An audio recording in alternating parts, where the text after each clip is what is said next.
are doing great in your houses. So today is the second lecture of green chemistry. आज हम क्या करेंगे? Degradation, design for degradation. हमें ऐसे chemicals को बनाना है, ऐसे प्रोडक्ट्स को बनाना है, ऐसे रिएक्टेंट्स को बनाना है जो कि आपके एनवायरनमेंट के लिए टॉक्सिक ना हो on the one side, and on the other side it should be biodegradable, कि आप उसको यूज करने के बाद वो डिग्रेड हो जाए एनवायरनमेंट में, या फिर आप उसको रिसाइकल इजीली कर सको. ठीक है. आज जो सबसे बड़ा प्रॉब्लम है guys in our world, what's that? वो है कचरे का, वो है वेस्ट का.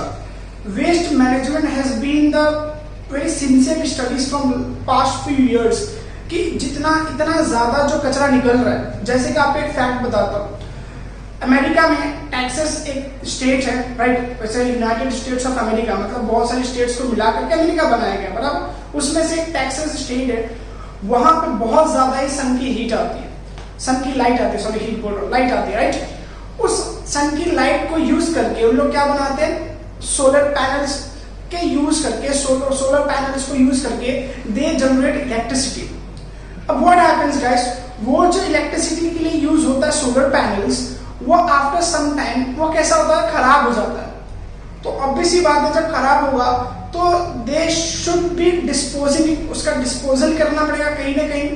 सो they are sending all that garbage to India, और इंडिया को उन्होंने ये काम दिया है कि ये इनको क्या करिए? सोलर पैनल्स को डिस्पोज करे, बराबर. तो ऐसा नहीं है free of cost, they are charging, they are giving money to them. India is charging a huge amount, but still guys उसमें कुछ ऐसे कंपाउंड्स होते हैं उस सोलर पैनल्स में जो कि कभी भी डिस्पोज होते ही नहीं है. वो आपके ग्राउंड में आते हैं, पहले तो सॉइल में जाएंगे, सॉइल से they are going to enter into the ground water, even they can enter into the plants body and they can deteriorate the health. And eventually if we will eat that plant, what will happen? We will also get affected by that chemical. So what I'm trying to say that, ये तो मैंने एक aspect बताया. There are so many things around this world. और दुनिया का जो सबसे ज्यादा कचरा निकलता है वो कंट्री कौन सी है? यूएसए है, राइट? जो कि आज बहुत बड़ी सुपर पावर है, तो वही सबसे ज्यादा कचरा निकालती है. ये तो ठीक है, ये तो चलो समझ में आता थोड़ा बहुत है, लेकिन देयर आर न्यूक्लियर रिएक्टर्स, वो भी बहुत ज्यादा कचरा निकालते हैं. वो कचरा बहुत ज्यादा, मतलब बहुत ज्यादा डेंजरस होता है लाइफ के लिए, specially life in water and life on the earth. हमको तो इतना इफेक्ट नहीं पड़ता, राइट? हमारे तरफ हमको तो समझ में भी नहीं आता वो कहाँ पर है, लेकिन जहां पर होता है गाइस, वहां पे सॉइल के लाइफ को, सॉइल के अंदर जो बैक्टीरियाज होते हैं, ठीक है, जो आपके बैक्टीरियाज होते हैं या फिर जो भी इंसेक्ट होते हैं, उनकी लाइफ को बहुत प्रॉब्लम होता है. और यू नो, बचपन से पढ़ते आ रहे हो, there is always a cycle between all this ecosystem. ये इकोसिस्टम का एक साइकिल चलता है, और उस साइकिल में ये सारे लोग इन्वॉल्व होते हैं, ये सारे क्रिएचर्स इन्वॉल्व होते हैं, और इनको अगर कहीं प्रॉब्लम आती है तो हो सकता है कि वो साइकिल खराब हो जाए. इस वजह से बहुत बार ऐसा होता है कि वो साइकिल में से कुछ इंग्रेडिएंट्स या कुछ लिविंग ऑर्गेनिज्म गायब हो जाते हैं. जैसे कि हमारा फूड साइकिल या फूड वेब खराब होने से व्हाट हैपेंड, यहाँ से टाइगर और लायन डिसअपियर होना शुरू हो गए. जब ऑलमोस्ट डिसअपियर होने के लाइन पे आ गए, then we came to know that कि ये फूड साइकिल की वजह से हो रहा है, ये फूड चेन की वजह से हो रहा है. फिर हमने उसके ऊपर फोकस किया, बहुत सारे लॉज बनाए, लॉज बनाने के बाद then we got into it, right? और आज बहुत सारे टाइगर्स और लायंस बहुत तेजी से आगे बढ़ रहे हैं और उनका पॉपुलेशन भी बढ़ रहा है. So what I am trying to say that, मैं बोलना क्या चाहता हूँ गाइस, कि ये जो वेस्ट है ये बहुत ज्यादा ही प्रॉब्लम क्रिएट करने वाला है आने वाले वक्त में, अगर इस पे हमने मतलब कंट्रोल नहीं पाया. तो कंट्रोल का जो सबसे बेस्ट तरीका था कि जो भी हम मटेरियल यूज कर रहे हैं अपने डे टू डे लाइफ में, अपने लाइफ को इजी करने में, अपने लाइफ को स्टाइलिश बनाने में, अपने लाइफ को बहुत ज्यादा हाईली इफेक्टिव बनाने के लिए, सो उसमें जो मटेरियल, जो कचरा बाहर आता है ना, वो ऐसे होता है जो डिग्रेड ही ना हो, और बेसिकली वो क्या होता है? पॉलीमर्स होते हैं. तो वर्ल्ड ने पूरा ध्यान किसके ऊपर डाल दिया कि हमें कैसे भी करके ये, देखो अब प्लास्टिक तो अपने लाइफ से निकाल नहीं सकते, अब बहुत सारे जो पॉलीमर्स को अपने लाइफ से नहीं निकाल सकते because they are attached everywhere. तो हमें क्या करना है कि हमें ऐसे पॉलीमर्स बनाने हैं जो इजीली बायोडिग्रेडेबल हो. तो ये जो भार है, ये जो वेट है, ये किसके ऊपर आ गया?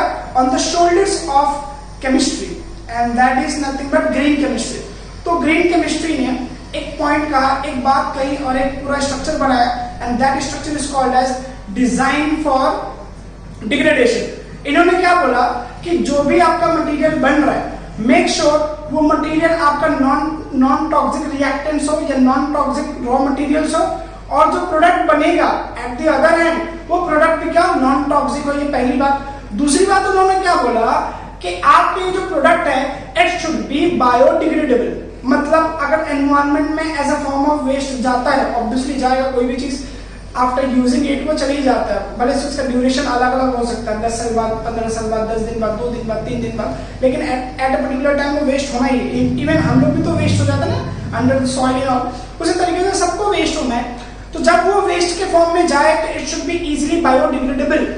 तीसरी चीज उन्होंने क्या बोला कि ऐसा नहीं होना चाहिए कि there should be bio accumulative, मतलब वो कहीं जाकर के जमा हो जाए और एनवायरनमेंट में उनका मतलब कोई भी डिग्रेडेशन नहीं हो रहा है, ठीक है। तो इस पे जब पूरा एक सिस्टम बना तो सिस्टम में ऑल टुगेदर एक फ्लो चार्ट बनाए जो आपके टेक्स्ट बुक में है, राइट। और उस फ्लो चार्ट पे उन्होंने 7 टिप्स दिए, 7 पॉलीमर्स के बारे में बात करी है, और वो हर एक प्लास्टिक या पॉलीमर्स या फिर ऐसी जो भी मटेरियल्स है उनके ऊपर स्टिकर चिपकाया रहता है जो प्लास्टिक से बेसिकली प्लास्टिक से बनती है, और वहाँ पे लिखा रहता है कि इसको कहाँ कहाँ यूज कर सकते हैं, इसका रिसाइकलिंग कैसे होगा, इसका स्टेटस क्या होगा, ठीक है। तो चलो और टॉपिक पे देखते हैं। पहला टॉपिक क्या है? The first topic is PETE और ये कुछ से पेट। इसका मतलब क्या है? शॉर्ट फॉर्म तो PET है, पेट भी बोलते हैं और पीट भी बोलते हैं, पॉलीएथिलीन टेरेफ्थलेट, ठीक है। इसका यूजेस क्या है? ये माइक्रोवेबल फूड ट्रेस जो होते हैं, जिस ट्रेस में आप लोग माइक्रोवेव में खाना डाल के कोई फूड स्टफ डाल के जब आप उसको गर्म करते हो तो वो जो ट्रे बना होता है वो हीट रेजिस्टेंस होता है। क्या होता है? Heat resistance. और इनपुट से बैक कंडक्टर ऑफ हीट, बराबर। सॉफ्ट ड्रिंक जो होते हैं और water bottles, water and beer bottle, this is beer bottle, BET, ठीक है। अच्छा ये भी है गाइस कि अगर आप लोग के घर में यहाँ तो लिखा है सीधा सीधा कि माइक्रोवेबल फूड ट्रेस, प्रॉब्लम पता है क्या होता है इन ट्रेस के साथ? इनके अंदर जो केमिकल्स होते हैं ना, बहुत ज्यादा हीट आने के बाद ना वो केमिकल्स धीरे धीरे वहां से लीच करके आपके फूड में एंटर कर जाते हैं। अब जैसे आपके फूड में एंटर करते हैं वो eventually they get into the gut system, इसको यहाँ से mouth to anus is called as gut. ये गट में जब जाते हैं तो ये फर्दर आपके ब्लड सिस्टम से, आपके ऑर्गन से, आपके स्किन से ही रिएक्ट करते हैं और eventually they can cause cancer. So chemistry is also bliss something, right, ठीक है। तो यहाँ पे मेक श्योर कि आप ऐसी चीज यूज करो जो बेसिकली लीचिंग ना हो सब्सटेंस का। तो यहाँ पे लीचिंग के थ्रू वो अंदर से जाता है। स्टेटस क्या है गाइस? हार्ड टू क्लीन, बहुत मुश्किल होता है ऐसे मटेरियल को क्लीन करने के लिए जो किससे बने होते हैं? पीट से बने होते हैं। एब्जॉर्ब्स बैक्टीरिया फ्लेवर्स, क्या करता है? ये फ्लेवर्स एब्जॉर्ब कर लेता है और बैक्टीरिया, जैसे आपने खाना डाला उसके अंदर और गर्म कर रहा है तो फ्लेवर्स को एब्जॉर्ब भी कर लेता है और कुछ केमिकल पार्ट इम्पार्ट भी कर देता है आपके फूड में, आपको पता भी नहीं चलेगा कि बहुत लिमिटेड अमाउंट में होता है, लेकिन बार बार करने से प्रॉब्लम होता है कैंसर वाली। तो बैक्टीरिया को एब्जॉर्ब करता है। अवॉइड रीयूजिंग, तो क्या what they trying to say that कि जब आपने उसको यूज करो, यूज करने के बाद आफ्टर सम टाइम इसके अंदर कैपेसिटी होती है कि बैक्टीरिया को अट्रैक्ट कर ले, एब्जॉर्ब कर ले।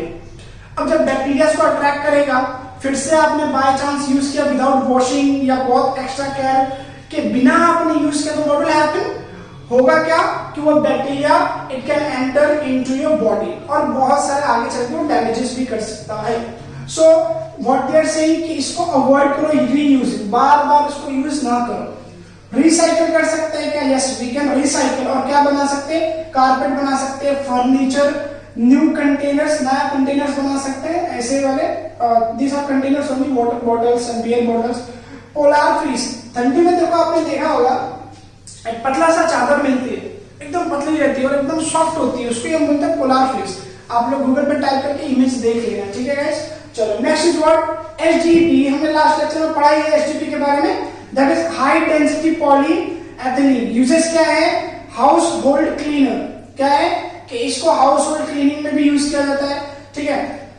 शैम्पू बॉटल्स आपको जो हेड एंड शोल्डर और वगैरह वगैरह जो शैम्पूस है उसकी जो बॉटल होती है वो इससे ही बनती है, ठीक है। स्टेटस क्या है, transmit no known chemicals to food. इसमें अगर कोई चीज आपने फूड या कोई भी चीज रखा है, अंदर से शैम्पू रखा है, कुछ भी रखा है, होता है ना घरों में नॉर्मली हम क्या करते हैं, शैम्पू की बॉटल है बड़ी वाली, जब शैम्पू खत्म हो जाती है तो उसको अच्छे से वॉश करके उसमें कोई चीज डाल करके यूज करने लगते हैं। तो अगर ऐसा अगर आप करते भी हो as per day, it won't going to affect your body और योर फूड, राइट, क्योंकि कोई भी केमिकल ट्रांसफर नहीं होते in apart from this case, right. चलो आगे बढ़ते हैं। रिसाइकल कर सकते हैं क्या? हाँ, रिसाइकल कर सकते हैं। और क्या बना सकते हैं? डिटर्जेंट की बॉटल बन सकती है, फेंसिंग, फ्लोर टाइल्स, रेक्स। अच्छा, फेंसिंग क्या होती है? What is racks?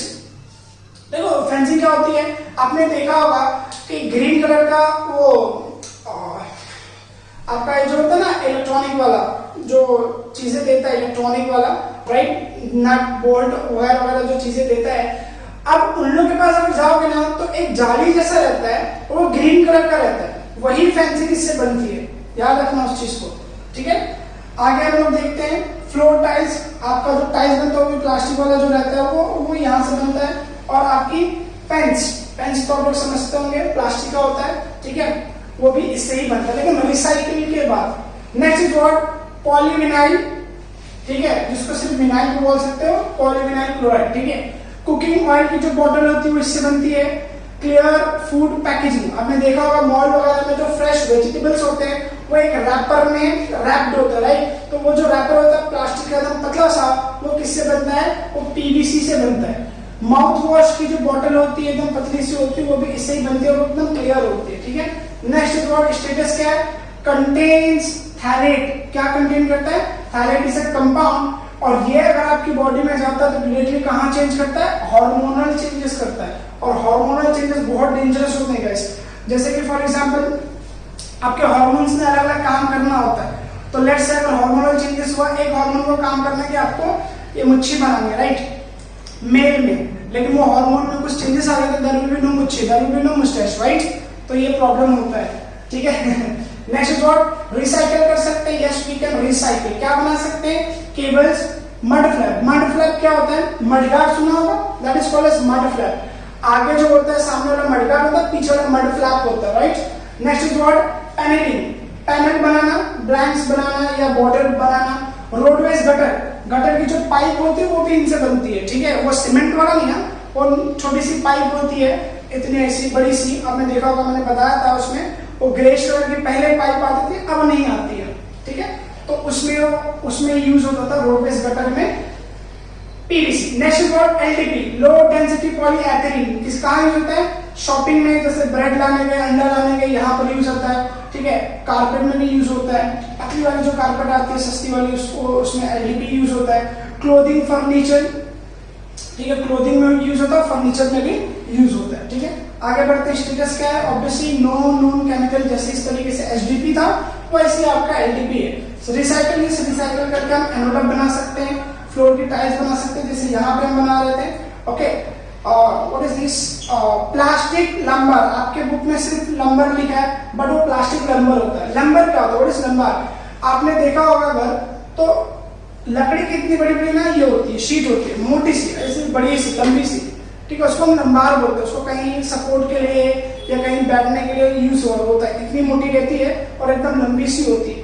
तो वो आज के डेट में रिसाइकल होने के बाद एलडीपी को हम लंबार भी बनाते हैं, that is called as plastic lumber, बराबर, थोड़ा सस्ता पड़ता है अपार्ट फ्रॉम दैट वुड वाला महंगा होता है। ट्रैश कैन लाइनर, आपने देखा होगा ऑफिसेस में या कहीं पर भी जो कचरे का डब्बा होता है उसके ऊपर ना एक प्लास्टिक लगाई रहती है, क्योंकि कचरे का डब्बा धीरे धीरे डिटोरिएट हो जाएगा, उसमें कचरा डालेंगे, उसमें से कचरा निकालेंगे, तो उसके लिए क्या करते हैं? We put a plastic and that plastic is called as trash can liners, जो कि इजीली आप उसको डाल के निकाल सको, ठीक है। Next is what? Polypropylene, that is PP. कहाँ यूज होता है? केचप बॉटल में, जो केचप की बॉटल होती है जो प्लास्टिक वाली होती है, कांच वाली नहीं, ठीक है। मेडिसिन सीरप की जो बॉटल होती है, आपने देखा होगा जो छोटे बच्चे जब जाते हैं दवा के लिए तो उनको मेडिसिन या फिर वो सॉलिड मेडिसिन नहीं देता, वो एक इतनी सी व्हाइट बॉटल होती है, उसमें वो आपको मेडिसिन भर करके देता है, तो that white bottle is known as made out of polypropylene. ठीक है, स्टेटस क्या है? अच्छा, जो स्ट्रॉ होता है ना, वो स्ट्रॉ भी इसका ही बनता है, जो कोकोनट में डाल के स्ट्रॉ आप लोग लेते हो अंदर। ठीक है, पानी। स्टेटस नो नोन केमिकल्स, कोई केमिकल ट्रांसमिट नहीं होता, इसको यूज कर सकते हैं। ठीक है, मेन क्या है इसमें? Main is only this status. Status बहुत ज्यादा इंपॉर्टेंट है।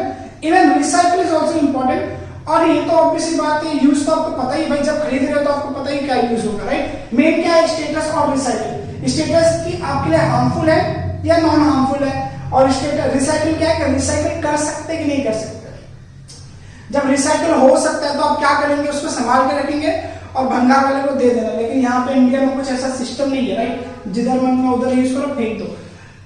रिसाइकल बैटरी केबल्स, बैटरी की जो केबल्स होती है वो इससे बनती है। प्लास्टिक की ब्रूम देखा होगा, वो प्लास्टिक नहीं होता एक्चुअली में, वो प्लास्टिक ही बोल सकते हैं, पॉलीप्रोपिलीन से बना है। तो आइस क्रैपर्स एंड रेक्स। अच्छा, आइस क्रैपर्स क्या होता है ना, वो आइस को निकालने के लिए, उसको कट करने के लिए होता है। तो बहुत बार मुंबई में तो नॉर्मली कैसा होता है, वो आयरन से बना होता है, लेकिन फॉरेन कंट्रीज में वो प्लास्टिक से बना होता है। और रेक्स जो होता है ना, ये भी प्लास्टिक से बनता है। रेक्स क्या होता है? आपने देखा होगा गार्डन में लीव्स को हटाना होता है तो एक ऐसा स्ट्रक्चर होता है, देखो ऐसा स्ट्रक्चर होता है, ऐसा खींचते हैं, राइट? इससे खींचते हैं तो लीव्स निकलती है, उसको बोलते हैं लोग रेक्स। Next word polystyrene. अब नाम सुन के आप लोग थोड़ा डर गए होंगे। रिसेंटली क्या हुआ था, आपने सुना होगा वाइजैक में, दैट इज विशाखापट्टनम में, which lies in Andhra Pradesh. And Andhra Pradesh कहां पे? इंडिया में। ठीक है, सो व्हाट हैपेंस, वहां पे बहुत बड़ी पॉलीमर की फैक्ट्री थी and it belongs to LG life good, which is a company of I think so China या जापान की शायद। ठीक है, तो व्हाट हैपेंस ओवर देयर, बहुत बड़े बड़े 2-3 टैंक थे एंड वो टैंक में क्या भरा हुआ था? स्टाइरिन गैस भरा हुआ था। ठीक है, स्टाइरिन गैस भरा हुआ था, तो वो लीक कर गया। और ये जो स्टाइरिन है, इट्स अ कार्सिनोजन। कार्सिनोजन मतलब it will cause cancer, it has a potential to cause cancer. तो वहां पे बहुत सारे लोग मरे भी हैं और बहुत सारे लोगों को प्रॉब्लम भी हुई है। इस वजह से देखना इसका स्टेटस क्या लिखा है, स्टेटस। अच्छा देखो, यूज क्या है? Disposable cups and plates. ठीक है, एक कार्टून का इसका ही बनता है, टेक आउट कंटेनर। और आपका ये जो होता है ना थर्माकोल, तो वो भी इसका ही बनता है, रिसाइकिल कर सकते हैं। हाँ, फोम पैकेजिंग में होता है। इंसुलेशन रूलर्स, आपको देखा होगा आपने, जो अलग अलग कलर के रूलर होते हैं ना, वो इस पॉलीस्टाइरीन से ही बनते हैं। Light switch plate, switch plate ध्यान दो क्या होता है, जैसे ये आपका नॉर्मल स्विच बोर्ड है, तो यहाँ पे बटन्स लगे होते हैं, यहाँ पे सॉकेट लगा होता है, बटन्स। तो ये जो है ना, ये एरिया, दिस एरिया जिसके ऊपर ये बटन्स होती है और स्विचेस है, that is called as switch plate. इसको हम क्या बोलते हैं? Switch plate. तो आज वो मेटल का भी बनता है, सिरामिक का भी बनता है, अलग अलग चीजों का बनता है, प्लास्टिक का भी बनता है। ठीक है, इसका स्टेटस क्या है कि आप इसको यूज ना करें, इससे दूर रहें। ठीक है, चलो आप लोग फटाफट कॉपी कर लो, फिर आगे बढ़ता हूं मैं। ओके, चलो जल्दी करो।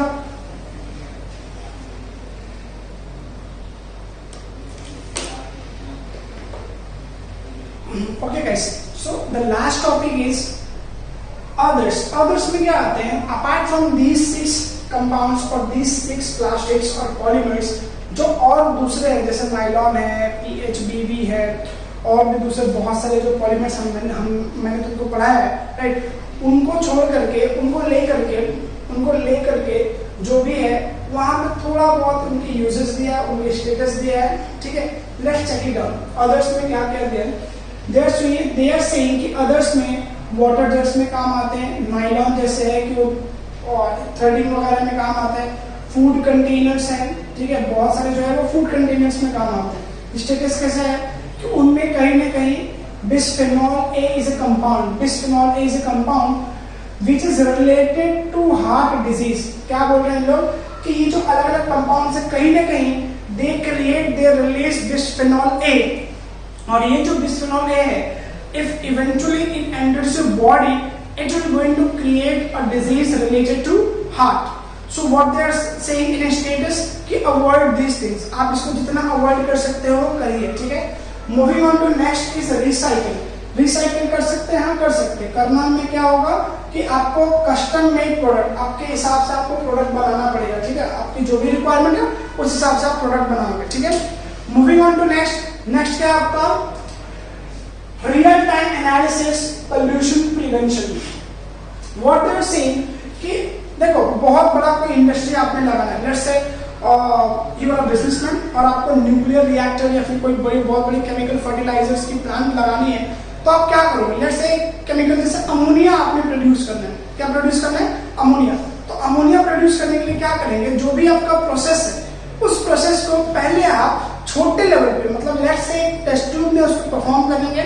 परफॉर्म करने के बाद थ्रू विथ ऑल मशीनरीज और methodology all process you going to count उसमें हीट कितना जनरेट हो रहा है, उसमें कौन से गैसेस रिलीज हो रहे हैं, उसमें आपका टेम्परेचर कितना लगेगा, एनर्जी कितना लगेगा, कौन से रिएक्टेंट है और प्रोडक्ट कितना मिल रहा है, कितना मैं रिएक्टेंट यूज करूंगा तो कितना प्रोडक्ट मिलेगा। जब ये पूरा हो जाने के बाद then will come to conclusion कि हाँ ये इस तरीके से काम करेगा, इसमें हीट इतना जनरेट हो रहा है, टेम्परेचर की इतनी रिक्वायरमेंट है, ये मेरे वेस्ट है। एटम इकोनॉमी को आप अप्लाई करोगे और वहां पे चेकआउट करोगे। और जब एटम इकोनॉमी को अप्लाई करोगे then will come to know that कि नहीं, अगर मैं ये दो रिएक्टेंट के अलावा अगर मैं दूसरे कुछ रिएक्टेंट्स यूज करता हूँ तो मुझे प्रोडक्ट ज्यादा मिलेगा, मुझे डिजायर्ड प्रोडक्ट ज्यादा मिलेगा। मैं अगर बाहर से कोई रिएजेंट डालता हूँ तो प्रोडक्ट की एटम इकोनॉमी बढ़ जाती है। तो ये सब कहाँ हम करते हैं? We do it in real time analysis, pollution prevention. इस तरीके से क्या होगा? जब आपका टेम्परेचर कम होगा, आपके वेस्ट कम होंगे, तो होगा क्या? जब वेस्ट कम होगा तो आपको उसको क्लीन भी कम करना पड़ेगा। और आप ये सब कैसे करोगे? जब आप एटम इकोनॉमी को बढ़ाओगे। जब एटम इकोनॉमी बढ़ेगा तो ऑब्वियस सी बात है on the other hand what will happen, आपका जो डिजायर्ड प्रोडक्ट है वो इतना ज्यादा हो जाएगा तो वेस्ट बहुत ज्यादा कम हो जाएगा। अब वेस्ट तो निकलेगा। तो in that case green chemistry allows you to use that waste in other reaction as a raw material. आपको उसको कैसे यूज करना है? एज अ रॉ मटेरियल, ठीक है। तो इस तरीके से क्या होगा? There will be no waste at all, waste बनेगा ही नहीं। समझ में आई बात? चलो मूव ऑन टू वर्ड। और ये बहुत ज्यादा किसमें काम आता है? ये न्यूक्लियर रिएक्टर्स में काम आता है। किसमें काम आता है?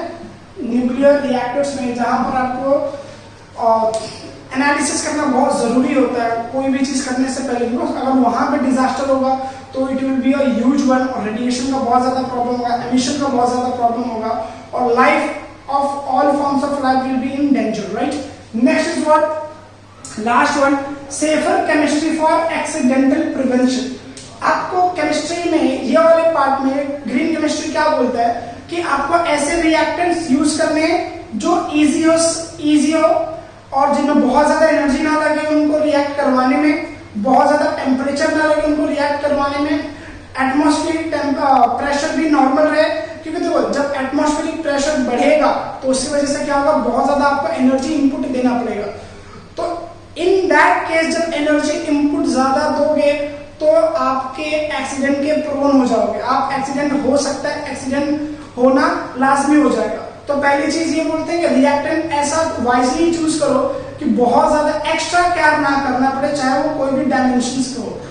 ऑन द अदर हैंड अगर प्रोडक्ट बन जाता है तो मेक श्योर जो प्रोडक्ट है वो भी उसी तरीके से बने, यही डायमेंशंस पे, ना वो टॉक्सिक हो, ना बहुत ज्यादा टेम्परेचर रिलीज करे, ना बहुत ज्यादा हीट एनर्जी रिलीज करे, और कैसा हो कि उसको आप हैंडल कर सको। On the other hand what they are saying कि जो रिएक्टर में जो प्रोडक्ट है वो ऐसे होने चाहिए जो लिक्विड फॉर्म में और सॉलिड फॉर्म में, because if they will be in the gaseous form तो दे विल बी वोलेटाइल, और जब गैसियस फॉर्म में होगा तो उसको एक्स्ट्रा केयर लगेगा, बहुत ज्यादा आपको एक्स्ट्रा केयर करना पड़ेगा उसको होल्ड करके रखने के लिए, उसमें उसको प्रोडक्ट के रिएक्टेंट के साथ उसको रिएक्ट करवाने के लिए या स्टोर करने के लिए बहुत ज्यादा प्रॉब्लम क्रिएट होगा। क्योंकि उसमें से क्या हो सकता है? इमिशन हो सकता है, वोलेटाइल है तो बाहर निकल सकता है। जैसे कि इन केस ऑफ वाइजेक में यही हुआ था, रिएक्टेंट वाज स्टाइरिन, उसको अच्छे से स्टोर करके रखना था, but this due to this lockdown what happened, वहां पे जो टैंक में लीकेज हो गई और वो लीकेज की वजह से स्टाइरिन केम आउट। अगर शायद वो लिक्विड होता या सॉलिड होता, लिक्विड सॉलिड तो बाहर आता है, थोड़ा सा बाहर आता, लेकिन अगर वो लिक्विड होता तो थोड़ा सा ज्यादा बाहर आता, लेकिन गैस होने की वजह से पूरा टैंक खाली होगा और बहुत सारे लोग मारे भी गए, बहुत सारे लोग तो बहुत ज्यादा प्रॉब्लम क्रिएट हुआ, उनको बहुत ज्यादा उनको बीमारी लग गई, ठीक है। तो ऐसा हो सकता है इन केस ऑफ गैस। तो हमें करना क्या है कि हमारे जो प्रोसीजर्स हैं, हमारे जो केमिकल प्रोसीजर्स हैं, केमिकल फॉर्मेशंस हैं, हमें ध्यान देना है कि सॉलिड और लिक्विड हम चूज करें, ठीक है गाइस। सो यहाँ पे आपको बस यही ध्यान देना है। Moving on to next is what, green chemistry. Green chemistry में क्या यूज है इन फ्यूचर? देखो, मदर अर्थ पे जितने भी आपके कचरे निकलते हैं, जो भी वेस्ट निकलते हैं, it has a potential to cope up with that, लेकिन हर एक चीज की एक लिमिट होती है, हर एक चीज की एक लिमिट होती है, राइट?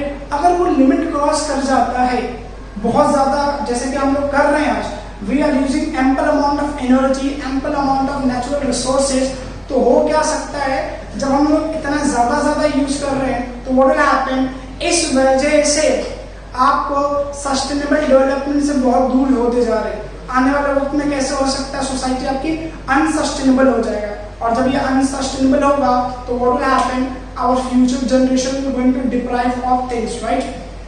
उसके लिए ग्रीन केमिस्ट्री क्या कहता है कि आपने जो भी प्रोसेस है, जो भी केमिकल्स है, उसको इस तरीके से डेवलप करो, इस तरीके से बनाओ कि आप अपने जो गोल है, जो सस्टेनेबल डेवलपमेंट का गोल है, उसको आप रीच कर सको। अब ये करेंगे कैसे? आप बेहतर टेक्नोलॉजी डेवलप करो, आप बेहतर रिएक्टेंट यूज करो, आप नए डिस्कवरीज करो। जब नए डिस्कवरी करोगे, नए केमिकल्स बनाओगे, यूजेस तो वही है गाइस, लेकिन हमें नए टेक्नोलॉजीज, नए केमिकल प्रोसीजर्स, नए कैटलिस्ट को ढूंढ करके हमें सारे जगह से, जहाँ पर बहुत ज्यादा एटॉमिक बॉम्ब लो है, उसमें हमें हाई करना पड़ेगा, जहाँ पर बहुत ज्यादा वेस्ट निकलता है, उसको हमें डिक्रीज करना पड़ेगा। तो ये सब किसके शोल्डर पे आता है? It comes on to the green chemistry. आज के डेट में मेजर प्रॉब्लम जो वर्ल्ड की है वो क्या है? There are two major problem, जो बहुत बड़ी प्रॉब्लम है, वो ओजोन लेयर का depletion and global warming. Ozone layer का डिप्लीशन जो होता है, ओजोन की एक लेयर है, ओजोन को हम केमिस्ट्री में कैसे रिप्रेजेंट करते हैं? O3, this is called as ozone. Ozone layer का जो डिप्लीशन है, it is above the head of Australia. Australia is a continent, right? 7th continent of the world, तो उसके जस्ट ऊपर ही है। और just because of this, because this is the beginning of green chemistry, ये नया field है और बहुत ही यंग फील्ड है, तो ये बहुत ज्यादा ही बूम करने वाला है आने वाले वक्त में, as I told in the last lecture. So it is just the beginning of green chemistry. Just because of this only, from last few years we are observing कि जो होल है ओजोन लेयर में, it's filling up, धीरे धीरे fill up हो रहा है। आने वाले वक्त में अराउंड 2040, 2050 में it will be filled up, और there will be no unfiltered UV rays, right? जो दूसरा प्रॉब्लम है, that is global warming. Global warming क्या होता है? What is global warming? Global warming,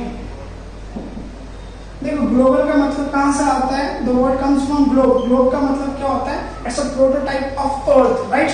तो दे आर सेइंग कि earth is getting warming, simple मतलब है अर्थ इज गेटिंग वार्म, राइट? ये अर्थ वार्म कैसे हो रहा है? आप जो रेफ्रिजरेटर यूज करते हो, आप जो ग्रीन हाउस गैसेस जहां से निकलते हैं, जहां उसका सोर्स है, रेफ्रिजरेटर हो गया, कार्स हो गई, फिर से आपके घर में एसी वगैरह, यहाँ से ग्रीन हाउस गैसेस निकलते हैं। अब जब ये ग्रीन हाउस गैसेस निकलते हैं तो अर्थ और आपके एटमॉस्फेयर के बीच में एक लेयर बनता है इन गैसेस का, and these gases trap the sunlight which gate reflected from the earth, reflected from the earth. तो ये क्या करते हैं, इस सिस्टम को, सिस्टम, अच्छा I show you, come here, I show, देखो this is for example, this is the earth, और यहाँ पे क्या है? This is your sun, sunlight comes over here, right? इस तरीके से आता है और यहाँ से रिफ्लेक्ट होके वापस जाता है, रिफ्लेक्ट होके वापस जाता है। These gases over here, they trap the sunlight, ये ट्रैप करते हैं सनलाइट को यहीं पर, और just because of that trap, there is increase in temperature। क्या इंक्रीज होता है? टेम्परेचर का इंक्रीमेंट हो जाता है। अब जब टेम्परेचर इंक्रीज होता है तो इसी को हम बोलते हैं global warming. Earth is getting warm, earth is getting hotter and hotter, and what happens, what is the result of this? आपके जो ग्लेशियर्स होते हैं ना, जो आपके आइस के पहाड़ होते हैं, हिल होते हैं, दे आर गेटिंग मेल्टेड। अब मेल्ट होने की वजह से जो पानी वो कहाँ जाता है? At the end all water goes into the sea, ocean, right?